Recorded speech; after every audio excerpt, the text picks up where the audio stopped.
예레미야 32장 16절부터 저와 여러분이 함께 교독하겠습니다. 내가 매매 증서를 네리야의 아들 바룩에게 넘겨준 뒤에 여호와께 기도하여 이르되 슬프도소이다 주 여호와여, 주께서 큰 능력과 표심팔로 천지를 지으셨사오니 주에게는 할 수 없는 일이 없으시니이다. 주는 은혜를 천만인에게 베푸시며 아버지의 죄악을 그 후손의 품에 갚으시오니 크고 능력 있으신 하나님이시요 이름은 만군의 여호와시니이다. 주는 책량에 크시며 하시는 일에 능하시며 인류의 모든 길을 주목하시며 그의 길과 그의 행위의 열매대로 보응하시나이다.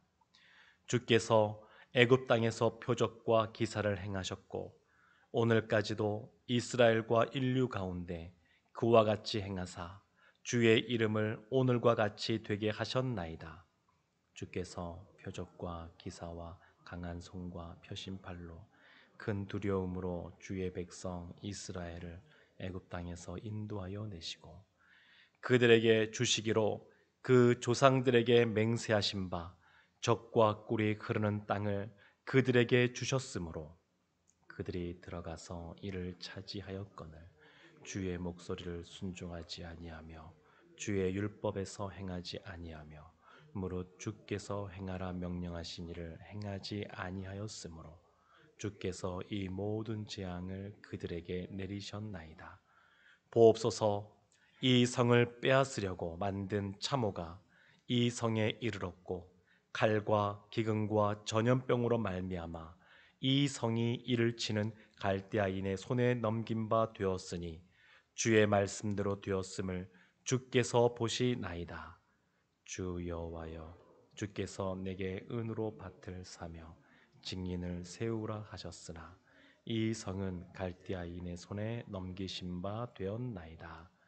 아멘. 오늘 이 예레미야 32장 16절 말씀은 이 바로 위에 있었던 이 앞에 있었던 이 본문의 내용과 이어지는 내용인데요. 하나님이 예레미야에게 아주 비상식적인 그러한 행위를 하게 하셨습니다. 예레미야에게 어떤 이러한 사람들의 눈에 띄는 그러한 행위를 통하여 하나님의 말씀을 보여주시는데, 그 중에 하나가 무엇이었냐면 이제 전쟁이 곧 벌어져서 그리고 나라가 이제 망하게 되어서 땅이 쓸모가 없어지게 될 그러한 상황 속에 아나돗에 있는 하나멜이라고 하는 그러한 사촌의 땅을 기업 물자로서 사게 하신 겁니다. 누가 보더라도 지금 바벨론의 군대가 예루살렘 성을 둘러싸고 있고 그 땅을 사는 이유를 아무도 납득하기 어려운 상황 속에서 하나님이 그 땅을 사게 하신 겁니다. 그리고 이것 자체가 하나님이 주시는 메시지가 있는 것을 보게 되는데, 오늘 말씀을 보게 되면 이러한 땅을 산 이후에 이 징서를 그의 서기 역할을 감당했던 바룩에게 전해준 이후에 하나님께 기도하는 장면이 나옵니다. 그리고 우리가 지금 읽은 이 본문의 말씀 뒤에 보게 되면 예레미야 32장 끝까지 예레미야의 기도에 대해서 하나님이 응답하시는 내용, 하나님이 말씀하시는 내용, 예레미야가 궁금한 내용에 대해서 설명하시는 내용, 그런 것이 기록이 되어져 있습니다. 오늘은 예레미야가 한 기도의 내용만 좀 살펴보려고 합니다. 17절 말씀 보게 되면 예레미야가 처음 기도할 때에 어떠한 단어를 써서 기도하고 있냐면 참 마음이 아픈데 이렇게 표현합니다. 슬프도소이다. 슬프도소이다. 마음이 슬픈 겁니다. 예레미야는 하나님의 선지자입니다. 하나님이 하신 말씀에 대해서 그것을 있는 그대로 이스라엘 민족 가운데, 유대인들 가운데 선포하는 사람이 이 예레미야입니다. 근데 예레미야가 하나님의 말씀을 있는 그대로 전하는 내용이 뭐냐면, 한마디로 말하면 하나님께서 유다 가운데 심판을 내기로 결정하셨으니까 바벨론에게 대항하지 말고 항복하라라는 겁니다. 항복하라. 이것이 참 이 말씀을 증거하는 선포하는 예레미야에게도 큰 어림이 되었던 것 같습니다.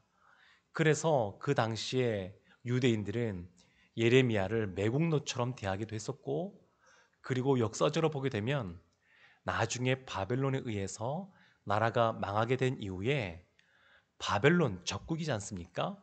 바벨론 사람들이 이 예레미야를, 감옥에 갇혀있던 예레미야를 풀어줍니다. 너희는 이 예레미야를 자신들의 편이라고 생각한 겁니다. 적국인 바벨론도 오해할 만큼 예레미야를 그냥 마음껏 해라. 감옥에 갇혀있던 예레미야를 풀어주고 맙니다. 그러니까 적국도 오해할 정도니까 자신이 사랑하는 민족, 자신이 사랑하는 나라, 그 사람들로부터는 얼마나 많은 그런 오해와 질시와 비난을 받았겠습니까? 근데 이것이 예레미야에게 마음이 아팠던 것 같습니다. 단순히 본인이 이러한 오해받고 비난받는 것이 마음 아프기보다 하나님의 말씀이 이루어지는 것 때문에 이 이스라엘이, 남유다가 분명히 망할 것을 알고 있기 때문에 마음이 아픈 겁니다. 오늘 말씀 24절 맨 하반절에 보게 되면 이런 말씀이 있습니다. 주의 말씀대로 되었음을 주께서 보시나이다. 주께서 말씀하신 대로, 예언하신 대로, 선포하신 대로 그것이 지금 이루어지는 것을 지금 예레미야도 보고 있는 겁니다. 하나님이 하신 말씀이 한치도 어긋남 없이 있는 그대로 임하는 것에 대해서 예레미야가 바라보면서 마음이 아픈 겁니다. 그래서 예레미야를 흔히 어떤 선지자라고 애칭으로 부르냐면 눈물의 선지자라고 부릅니다.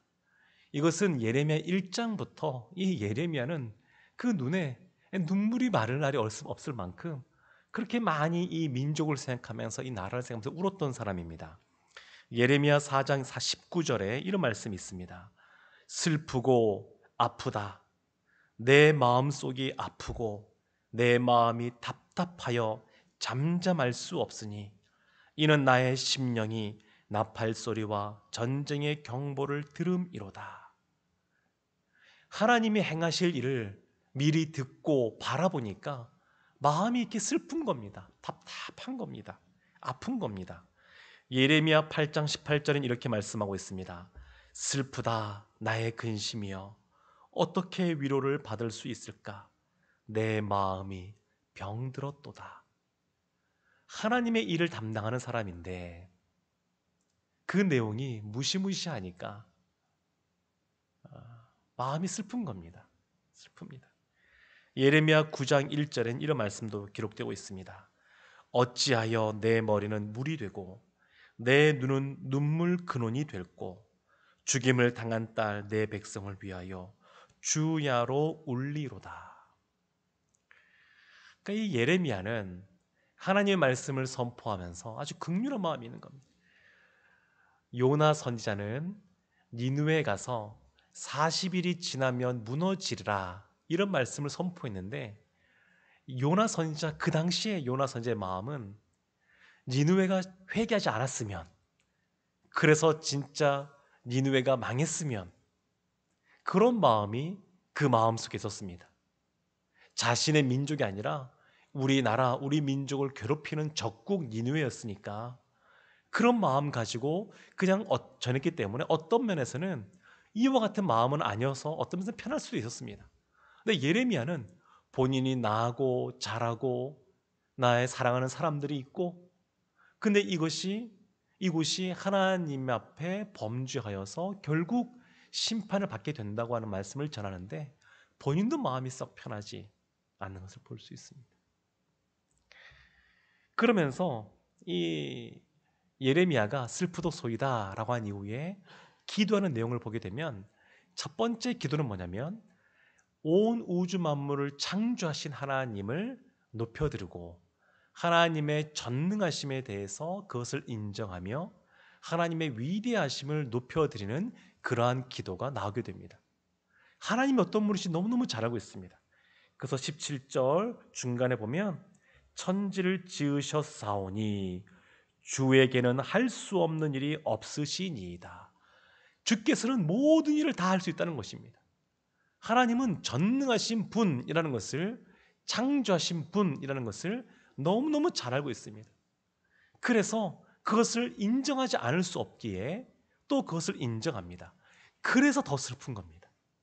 하나님의 말씀에 하나님은 시건치 않은 분이시고 하나님은 모든 것을 행할 수 있기 때문에 심판을 선언한 것이 반드시 이루어질 것을 알기에 더 슬픈 겁니다. 너무나 명확하냐니까. 19절 말씀 보면 이런 말씀도 있습니다. 주는 은혜를 천만인에게 베푸시며, 주님은 참 많은 은혜를 베풀어 주십니다. 그래서 뒤에 보게 되면 그 구체적인 대표적인 증거이자 예시로서 애굽에서 종살이하던 이스라엘을 구원해 내시는 사건을 또 언급하게 됩니다. 그런데 약간 우리에게 의아할 수 있는 그러한 내용이 18절 그 다음 구절에 나옵니다. 아버지의 죄악을 그 후손의 품에 갚으시오니. 아버지의 죄악, 아버지의 죄악을 그 후손에게 갚는다.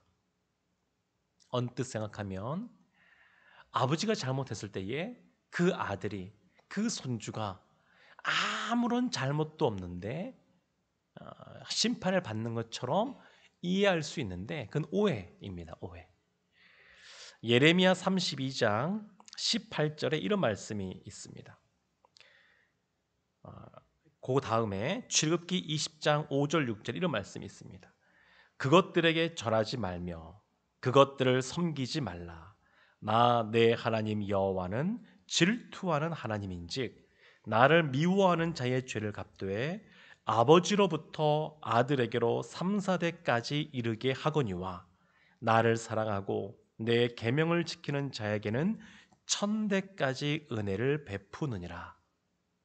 아버지와 아들로부터 3, 4대까지 그 죄를 갚게 하겠다라고 하는데, 이것은 어떤 의미냐면 아버지가 무엇인가를 잘못했습니다. 하나님 앞에 범죄했습니다. 예를 들면 이 구절은 우상 숭배에 대해서, 하나님을 섬기지 않는 것에 대해서 말씀하시는 건데, 우상을 숭배했습니다. 아버지가 우상을 숭배하는데 그 죄의 영향력이 차단되거나 끊어지지 않고 그 아들, 그 손주에게도 영향을 미치게 됩니다. 그러면 그 아들, 그 손주도 마찬가지로 아버지처럼 우상을 숭배하는 죄를 범함으로 심판을 받는다, 그런 뜻입니다. 아들과 손자가 죄가 없는데 심판받는 것이 아니라 아버지가 죄악된 행동을 했을 때에, 예를 들면 우상을 숭배했을 때에 그것이 아들과 손자에게도 영향을 미치고 아들과 손자도 아버지처럼, 할아버지처럼 우상을 숭배하는 죄를 범했기에 그들도 그들의 죄로 말미암아 심판을 받는다, 그런 의미입니다. 이것은 은혜도 마찬가지입니다. 제가 읽었지만 1000대까지 은혜를 베푸느니라 라고 하는 것은 나를 사랑하고 내 계명을 지키는 자라고 말씀했던 것처럼 아버지 다윗이 하나님을 사랑하고 하나님의 계명을 지킬 때에 하나님께서 그 왕위를 그의 아들들에게 1000대까지 주겠다고 말씀하셨는데, 조건은 뭐냐면 다윗처럼 하나님을 사랑하고 하나님의 계명을 지키는 것입니다. 우리가 아는 것처럼 다윗의 아들 솔로몬은 처음에는 아버지 다윗처럼 행하는 것 같았지만 이후에 우상을 숭배하는 모습에 빠지면서 결국 그 이후에 나라가 나누어지게 되고 그 이후에 그런 후손들이 여전히 하나님 앞에 범죄함으로 결국 지금 오늘 보는 본문 속에서 보면 남유다가 멸망하게 됩니다. 그러니까 하나님께서는 공의로운 분이십니다. 하나님은 공의로우신 분이시기 때문에 하나님께서 참아주고 기다려주고 은혜를 베푸시고 베푸시지만 결국 때가 되어지게 되면 하나님께서 그 공의를 행하시는 것을 볼 수 있습니다. 그래서 19절 하반절에 보면 이런 말씀이 있습니다. 그의 길과 그의 행위의 열매대로 보응하시나이다. 그의 행위대로 하나님께서는 보응하시는 분인 것을 볼 수가 있습니다. 에스겔서 18장 2절과 4절 말씀에 이런 말씀이 있습니다. 너희가 이스라엘 땅에 관한 속담에 이르기를 아버지가 신 포도를 먹었으므로 그의 아들의 이가 시다고 함은 어찌 됨이냐. 주 여호와의 말씀이니라. 내가 나의 삶을 두고 맹세하노니 너희가 이스라엘 가운데에서 다시는 이 속담을 쓰지 못하게 되리라. 모든 영혼이 다 내게 속한지라.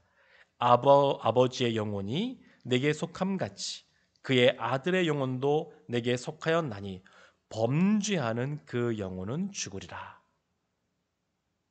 아버지가 신포도를 먹었다 그래서 아들의 이가 시지 않다라는 겁니다.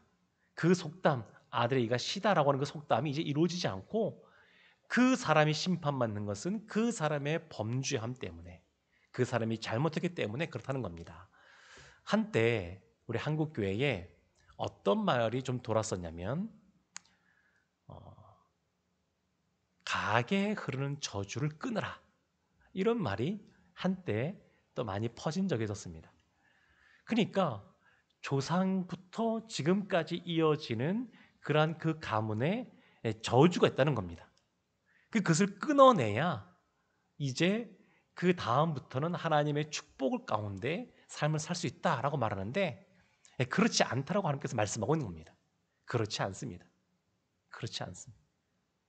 그 사람이 심판받는 것은 그 사람 대에 잘못한 것이 있어서 그런 겁니다. 남유다가 지금 수백 년 동안 이어지면서 하나님 앞에 범죄하였습니다. 그때 하나님께서 즉각 심판하지 않은 것은 하나님의 사랑과 하나님의 은혜 가운데 하나님께서 돌아오도록 기회를 주시고 기다려 주신 겁니다. 그러면 지금 이 멸망하게 되는 이때에는 어떤 때냐? 마찬가지입니다. 예레미야 9장 26절에 이런 말씀이 있습니다. 곧 애굽과 유다와 에돔과 암몬 자손과 모압과 및 광야에 살면서 살적을 깎은 자들에게라.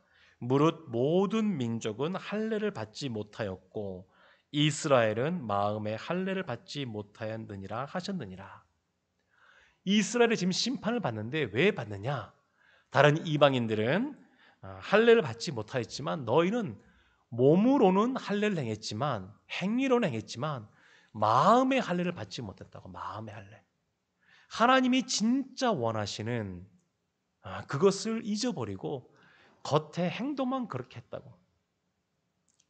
그래서 너희들이 이렇게 마음의 할례를 받지 않는 모습 속에서 심판을 받는 것이다 라고 예레미야를 통하여 선포하고 계신 겁니다. 사랑하는 성도 여러분, 요즘 참 이렇게 기사들을 보게 되면 교회에 대해서, 한국 교회에 대해서 참 이게 부정적인 기사들이 참 많이 나오게 되고, 그리고 많은 사람들이 거기에 대해서 동조하면서 입에 담을 수 없는 그런 비난들을 쏟아내곤 합니다. 이것은 어떤 면에서는 우리 신자인 우리 개인적으로도 그렇고 한국 교회적으로도 그렇고 참으로 어려운 가운데 처해 있는 상황이라고 볼 수 있습니다. 그런데 우리가 한 사람이 삶 속의 고난과 또한 광야의 그런 길을 걸어갈 때에 그 이유가 무엇인지, 원인이 무엇인지 우리가 다 잘 알지는 못합니다. 때로는 범죄하여 그럴 수도 있고, 때로는 욥과 같이 테스트를 받는 것일 수도 있고, 때로는 또 아브라함 같이 또 그럴 수도 있고, 또 여러 가지 이유가 있을 수 있습니다. 그냥 믿음의 시련일 수도 있고, 다 알지는 못하지만 우리 개인적으로 하나님 앞에 믿음으로 반응할 때에 자신의 죄에 대하여 그것을 아뢰고, 그리고 회개하고, 그리고 다시 한번 더 은혜를 구하는 것이 그 개인에게 굉장히 유익합니다. 꼭 무엇을 잘못했는지 알지를 못해도 혹시 범죄한 것이 있다 그러면 용서해달라고 기도하는 것이 너무너무 중요합니다. 유익합니다. 이것은 공동체에게도 마찬가지입니다. 우리 한국교회가 어렵다 그러면 우리 교회도, 한국교회도 어떠한 죄가 있는지, 어떠한 잘못이 있는지 하나님 앞에 돌이켜보는 것이 중요합니다. 우리는 그 원인은 잘 모릅니다. 그러나 우리 스스로를 먼저 정비하고 하나님 앞에 정결하게 나가는 것은 우리 한국교회, 우리 신앙 공동체에도 굉장히 유익한 것을 볼 수가 있습니다. 지금 이 예레미야는 슬프다라고 고백하면서 하나님의 전능하심에 대하여, 위대하심에 대하여, 하나님의 공의에 대해 말하고, 그리고 그 대표적인 예로서 애굽에서 종살이하던 그들을 구원내시는 하나님의 이적과 기사에 대해서 말합니다. 동시에 두 번째 기도가 나오는데 그것은 이 슬프다라고 말한 것에 대한 내용입니다. 그래서 23절 보면 이렇게 그 말씀이 나와 있습니다. 그들이 들어가서 이를 차지하였거늘 주의 목소리를 순종하지 아니하며 주의 율법에서 행하지 아니하며 무릇 주께서 행하라 명령하신 일을 행하지 아니하였으므로 주께서 이 모든 재앙을 그들에게 내리셨나이다. 하나님께서 애굽에서 구원해 주시고 조상 때부터 약속하셨던 약속의 땅에 들어가게 하시고, 그런데 정작 마음이 평안해지고 하나님의 보호하심 속에 안전하게 거하다 보니까 오히려 사람의 마음이 교만해져서 하나님 앞에 범죄하게 되었다. 그 범죄, 우리의 죄 때문에 우리가 지금 나라가 망하는 것이다. 이렇게 말씀하고 있습니다. 사랑하는 성도 여러분, 이것은 신자뿐만 아니라 심판의 도구로 쓰임 받는 바벨론도 마찬가지입니다. 바벨론도 이방인 국가고 바벨론도 하나님께 범죄하였습니다. 지금은 하나님께서 심판의 도구로 바벨론을 사용하시지만 얼마 지나지 않으면 하나님이 또 이 바벨론을 심판하기 위해서 메대와 바사라고 하는 페르시아라는 나라를 심판의 도구로 세우신 것을 볼 수 있습니다. 그러니까 하나님께서는 신자들에게는 심판의 도구로서 이방인을 사용하기도 하시지만, 비신자를 사용하기도 하시지만, 우리에게는 그렇지만 소망이 되는 말씀을 분명히 주십니다. 그것이 25절에 다시 한번 나옵니다. 주 여호와여, 주께서 내게 은으로 밭을 사며 증인을 세우라 하셨으나 이 성은 갈대아인의 손에 넘긴 바 되었나이다. 희망의 밭을 산, 소망의 밭을 산 것, 이것에서 고백하는데 예레미야가 하나님으로부터 말씀을 들었습니다. 이 밭을 사는 이유는 너희가 다시 돌아와서 집도 사고 밭도 사고 포도원도 사게 될 것이다 하는 것을 미리 알려주기 위해서, 회복에 대해서 말씀하기 위해서 이것을 사라는 것을 알려주셨습니다. 그럼에도 불구하고 예레미야가 한편에는 다 이해를 못하는 겁니다. 왜 밭을 사라고 하지? 다 이해를 못합니다.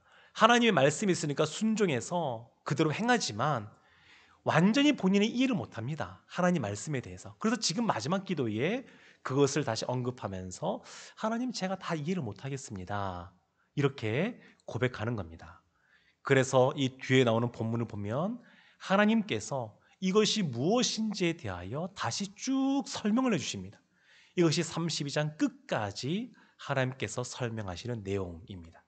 사랑하는 성도 여러분, 말씀을 마치겠습니다. 하나님의 말씀대로 순종하는 삶을 살아도 때로는 우리 마음속에 슬픈 마음이 있을 수 있습니다. 때로는 하나님 말씀에 우리가 다 온전히 이해하지 못할 수도 있습니다. 그러나 하나님은 창조주시고 전능하신 분이시고 말씀하신 대로 보응하시는 분이시기 때문에 하나님 말씀대로 모든 것들이 이루어질 줄로 믿습니다. 그 하나님이 우리에게도 소망의 말씀을 주고 계십니다. 그 소망의 말씀을 붙잡고 끝까지 믿음으로 살아가셔서 오늘도 승리하는 삶을 사시기를 주님의 이름으로 축원합니다. 아멘. 기도하겠습니다. 하나님, 오늘 말씀은 어쩌면 굉장히 우리의 마음도 좀 무거워지는, 같이 예레미야처럼 슬퍼지는 그러한 본문이긴 합니다. 그러나 하나님, 이 또한 하나님께서 우리에게 말씀하시고 우리들이 가져야 될 태도라고 말씀하시기에 우리가 다 이해하지 못하고 다 알지 못해도 순종하는 모습으로 오늘도 나아가길 원합니다. 하나님께서 그래도 우리에게는 소망을 주시고 남유다와 같이 멸망 직전에 있는 그러한 상황도 아니고 다시 한번 우리가 깨어 하나님을 바라보고 나아가면 이 땅 가운데 큰 부흥을 허락하신 하나님께서 다시 이 땅 가운데 큰 부흥을 허락하실 줄로 믿습니다. 그것을 믿고 담대히 나아가는 우리 모두가 되게 하여 주옵소서. 예수님의 이름으로 기도합니다. 아멘.